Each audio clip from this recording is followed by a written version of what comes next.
Alright, so today I want to make a video about something that's, first things first, the Canadian elections are coming up. So obviously if you're in Canada, I'm sure you know that. If not, then now you know.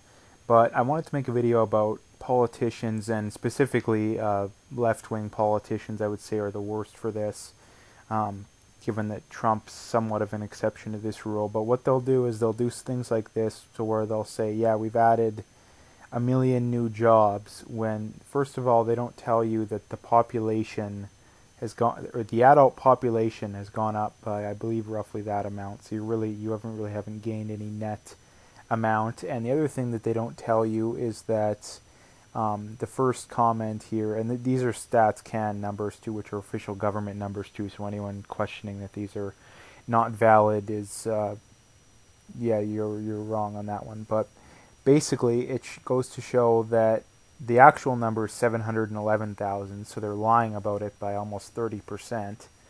Um, which again, I don't like. It's so bad that they lie about this kind of stuff, and that the majority of people just see the tweet and retweet it and think, oh yeah, they're doing such a good job. It's like, I mean, they're supporters, but the the people who generally aren't supporters of the Liberals would probably question it, but anyways, getting back into this,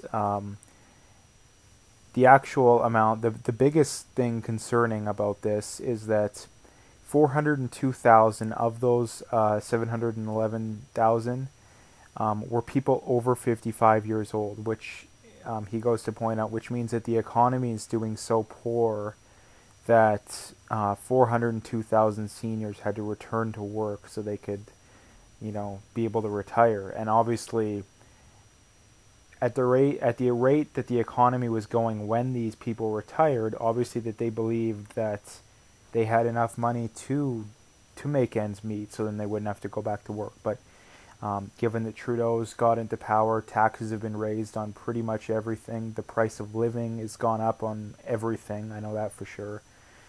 Just given the fact that there's a carbon tax means that the price has to go up on everything. Every product, every service has to go up, because the only way that it wouldn't go up is if whoever was providing that product or service would have to lose money, because the carbon tax obviously means that things need to be trucked in, they need to be drove in some way. If not, maybe they use carbon to make the product, or not carbon, but gas, which they claim is, carbon is this horrible thing, which that's a topic for another day. But like I said, the cost of living has gone up, the economy's gone down.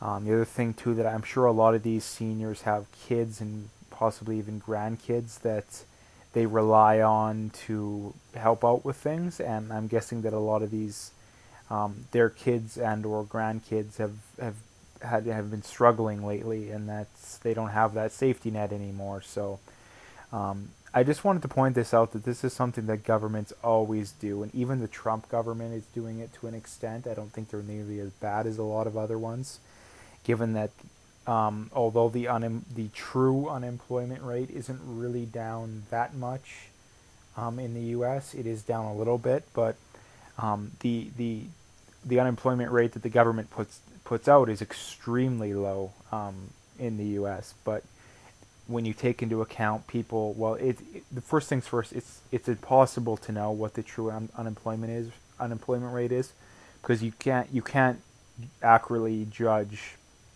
the people who were at one point looking for work and who are no longer looking for work, or maybe they want to work full time but they're working part time. Like, are those? I don't think those people are. I mean, I know they're not included in the unemployment rate, and maybe they're working part time and try to support a family, just scraping by. Maybe they're going into debt, even relying on credit cards. When if they're working full time, then they could actually afford things.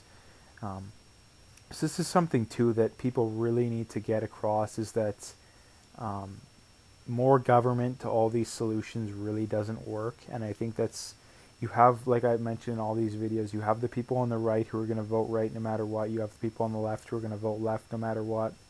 And the truth is that the people in the middle are the people that determine elections. Even the people that maybe they're not even hardcore conservatives or liberals or Democrats or whatever you want to call it. people that have the ability to have their mind swayed. You really need to, if you want to really be truly informed on these things, you really got to dig, because the governments lie to you. Um, the, the schools are run by the government, so they don't have really any incentive to not lie to you. So what's like, if you want to get a unbiased view on things, you really got to dig, and you got to dig a lot, because I mean the tech platforms are censoring this kind of stuff. Um, so it's a really tough thing. Like I said too, the other thing is that economies in the Western world are struggling quite a bit, mainly Canada. A lot of the European countries are going more right, and even far right for Europe, not far right for the U.S. or to a lesser degree Canada. And a lot of these countries are improving. I know Greece just elected a guy on the right, and they've had their financial struggles mainly because of socialism and these far left ways of running the economy. And that's the one thing too, that if you're on the left and you're fiscally on the left, then I'm like, I don't have words for you. So that's kind of another topic. But like I said, you gotta pay attention to this kind of stuff, because I see now that the election's coming out, I follow all like pretty well every one of these, like liberals, like all the big politicians, Canada and U.S., some of them in Europe, and I especially pay attention to Canada because I'm Canadian, and they're like the liberals and Justin Trudeau are like, it seems like every like second day even, that they're pumping something out like this, that the economy's great and it's all because of us, when in reality they're lying to you. The economy isn't great.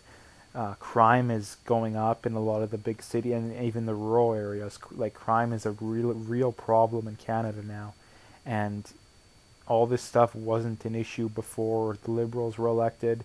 And I think that the big problem in Canada is that the Conservatives are going to get elected, at the very least, as a minority government, if not a majority, which the only different meaning that if you're a majority, you can basically pass whatever you want. And if you're a minority, you at least need some, second, third party, fourth party support to pass something. But the Conservatives aren't going to fix things in Canada.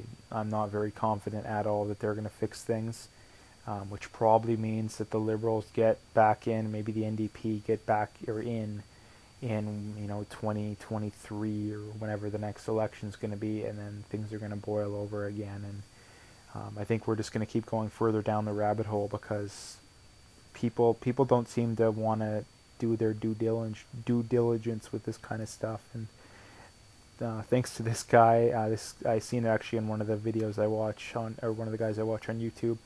But this is stuff that needs real help, and you can see even in these numbers that the amount of seniors that were rejoining the workforce when the Conservatives were back in, which are actually, somewhat conservatives back in the Harper days, and you can see 3,490 in 2014 and 3,600 in 2015. So you're looking at an average of a little over 3,500.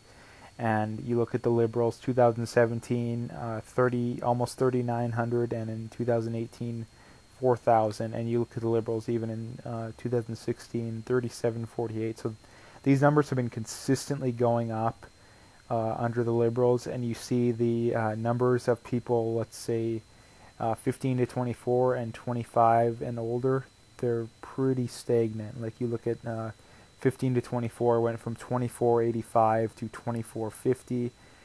25 and older went from 15,316 to 16,207. So those numbers are pretty stagnant compared to these numbers at the bottom and these numbers at the top here. So the economy in Canada really isn't any better than it was in 14 or 15. I mean, between that 2011-12 range and 2015 or so, the economy in Canada was, especially Alberta, the western part of the country, in Saskatchewan and Alberta and whatnot, maybe not as much BC, but the economy was doing good. And ever since the Liberals have been elected, Saskatchewan's been a little better because they have a really good conservative prime minister, I think, or not prime minister, premier, who's doing a pretty good job, I think. But Alberta is really struggling. BC's not doing very well. I don't know about Manitoba. I know Ontario is a little bit better now that Ford was elected, but they're still really struggling, and I don't think Ford is all that great. He's definitely better than the old girl they had, and I forget her name. But yeah, I'm kind of talking about a little too much stuff in this video, so I'll leave it there. I just wanted to make a point that the economy is not doing better in Canada. It's really doing worse, and the fact that 402,000 people who are retired or at the very least semi-retired have to go back into the workforce, and it's just a testament that the main reason that a senior would go back to work, I would think, is that the cost of living's gone up a lot. It would be the main reason, and that's something that's really hurting Canadians. That's less money in their pocket, which means a worse economy. The more money you have in your pocket, the more money you're going to spend, and that kind of the left kind of struggles with that one, and then they think that if more people have money in their pocket, they're going to hoard it and just be greedy, which isn't true. Um, Studies will show that the more you lower people's taxes, the more money they spend, in an almost perfect correlation. People don't just hoard money, and if they do, they're going to invest it, so then they can make money off the investments. And investing money means that small businesses are going to be funded. Businesses basically are the big one for that. Existing businesses are going to get capital to help grow their business.